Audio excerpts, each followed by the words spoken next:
Hi, and welcome back to the Switch podcast. My name is Andrea Dar, and today on this short episode, I'm talking all about nail polish. Nail polish is one of the few categories where we don't have a completely healthy, non toxic option instead of the conventional nail polish that we're used to. Because nail polish is essentially paint, none of the options are going to be perfect. Even the cleaner options are going to have volatile or organic compounds that I personally try to avoid and recommend you try to avoid as well.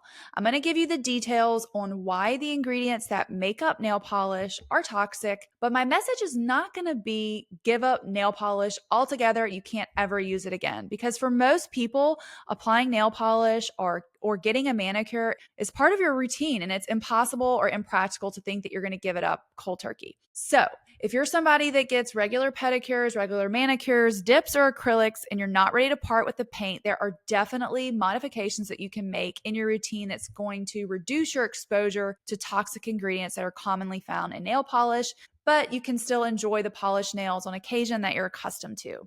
So, good news is it doesn't have to be cold turkey, though I do have people that tell me they're sick of going to the nail salon and they're very happy to get rid of that practice. Okay, so in terms of what nail polish is made of, there are four big components. You've got solvents, plasticizers, film formers, and pigments. So when the nail polish is applied to your nail, the solvent evaporates, and that's what you inhale and what you smell. And then the remaining ingredients form the hard plastic, which we now know actually gets absorbed into your skin.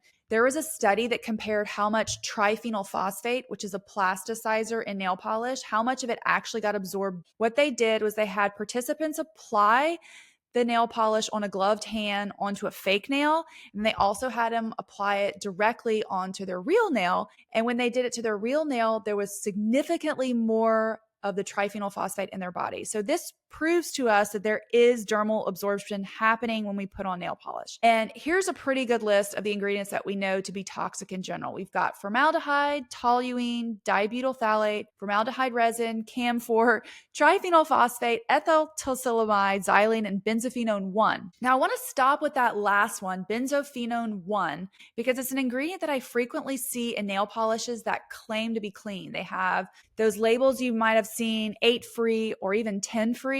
And benzophenone 1 is actually associated with endocrine disruption and can accelerate the growth of breast cancer cells. So while we're on this ingredient, benzophenone, you also want to avoid all benzophenone. So we've got benzophenone 3 and benzophenone 4, which is also another name for this ingredient you may have heard in sunscreen called oxybenzone. So that is really a category that you want to avoid in general. Now, beyond regular nail polish, acrylics can be even more toxic because of the substance that is used to make it adhere to your nail bed. And then the process of putting them on involves filing, which sends these tiny particles into the air, which you can inhale.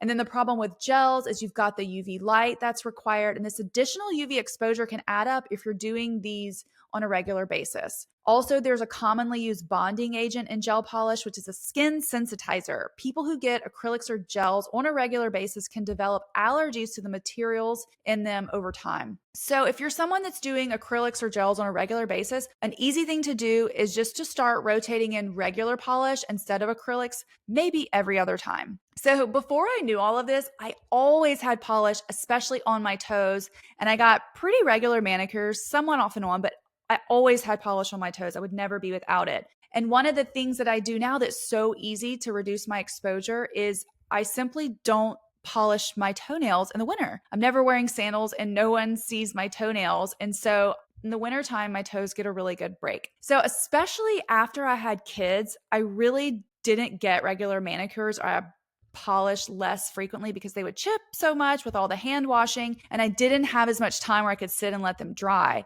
And one of the funny things I noticed is the longer that I went in between nail polish applications, the longer and stronger my nails would grow. And I really think this is a hack that a lot of people don't know about. If your goal is to get your nails not to break, then take a polish break. And then when you do use polish, don't use an acetone polish remover. will dry your hands out terribly. They used to dry my cuticles, and I really think those made them weaker too. There's something called soy-based polish removers that are really effective, but they don't dry your nails out. And actually, my hands feel a little bit moisturized after using them. They don't have the strong fumes either. So this is actually a switch that I would say is better than the conventional option. Non-toxic soy-based removers are better. Now, another thing that's really helped me in reducing exposure to nail polish toxins is something called the Bare Hand Set. It's a manicure set that makes your nails so shiny. It has a glass nail file and a cuticle oil that's wonderful, but no polish. So it's a way to keep your nails looking shiny and put together without having to paint them. And another thing that's wonderful about this set is instead of an emery board, it has a glass nail file, which works way better than an emery board. So if you haven't tried that yet, look for a glass nail file. This set has really saved my nails when they're not looking so great. And also you can switch it in there. So one week you can do a regular manicure, one day you can do the Bare Hand Set. Now, the founder of this set, Suzanne, is wonderful. I actually had her on this podcast. You can go back and check out that episode. It's really interesting to hear her story. And if you are wanting to rotate in some safer nail polish options, my two favorites have been Huela and Sienna Byron Bay. Now, they are not going to have the benzophenone that I mentioned. And now I've gotten to a point where I mostly use the Bare Hand Set, and occasionally I will polish with Sienna Byron Bay or with Huela. And this has been a really good routine for me. So I hope all of this information inspires you to use nail polish less, or maybe just adjust your routine a little. Thank you so much for listening. If you like this episode, please subscribe on YouTube, and you can follow me on Instagram at Switch Natural. And thanks again. I hope you have a great week.